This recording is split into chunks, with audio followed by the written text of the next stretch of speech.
Hi అండి, అందరికీ నమస్కారం. నేను మీ రాధిక. ఈరోజు నేను మా టెంపరరీ రేకుల షెడ్ చూపిస్తున్నాను. మా ఇల్లు కన్స్ట్రక్షన్ జరుగుతుంది కదా, ఇంట్లోనే ఉంటున్నాం మేము ప్రస్తుతానికి.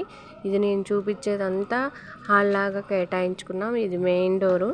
ఈ డోర్లో నుంచి బయటికి వెళ్ళే డోర్ ఇది. లోపలికి బయటికి వెళ్ళే డోర్ ఇదే మెయిన్ డోరు. అక్కడ నుంచి మాది ఎడ్ల కొట్టు ముందు ఉంటుంది. సామాగ్రి అంతా అక్కడే ఉంది.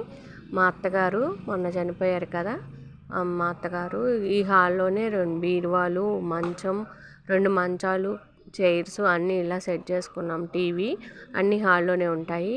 ఇప్పుడు నేను చూపించేది దేవుడి మందిరం. అక్కడ దేవుడికి ఒక చిన్న బల్ల ఏర్పాటు చేసుకుని అక్కడ పూజ చేసుకుంటున్నాను. కర్టెన్ వేసి ఉంచాను దానికి. ఇది వంట సామాగ్రి, సరుకులు అవి పెట్టుకోవడానికి. ఇక్కడ నేను వంట చేస్తాను. నేను వీడియోలు చేసేది కూడా ఇక్కడే, అందుకని అంతా చూపించను, కొంచెమే ఉంటుందని ప్లేసు. ఇదంతా కిచెన్ రూమ్ కింద పెట్టేసుకున్నాము ఇట్లాగా. ఇది మొత్తం కిచెన్ రూమ్. ఇక 2 ఫ్రిడ్జులు ఇక్కడే పెట్టుకున్నాము.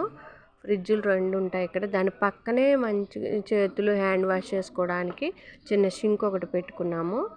గిన్నెలు కడుక్కోవడానికి అయితే పనికిరాదు, మామూలుగా చిన్న చేతులు కడుక్కోవడానికి, వంట సామాగ్రి కడుక్కోవడానికి పనికొస్తాయి. పక్కనే వాషింగ్ మిషన్. షింకుకి వాషింగ్ మిషన్కి కలెక్షన్ ఒక దగ్గరే పెట్టేసుకున్నాము. ఇక వేరే డబ్బాలు అవన్నీ కొంచెం ప్లేస్ లేక ఒక బల్లలాగా ఏర్పాటు చేసుకొని ఆ బల్ల మీద పెట్టేసుకున్నాను. ఈ ఫ్రిడ్జ్ మీద ఇంకేదో అంత దేవుడి ఫొటోస్ అవన్నీ పెట్టేసుకున్నాను. ఇదంతా ఇంకా హాలేనండి. హాలు, కిచెన్ 2 భాగాలే ఉంటాయి ఇల్లు మొత్తం. ఇక్కడే ఏసీ కూడా ఏర్పాటు చేసుకున్నాం. రేకుల షెడ్ కాబట్టి ఎండాకాలం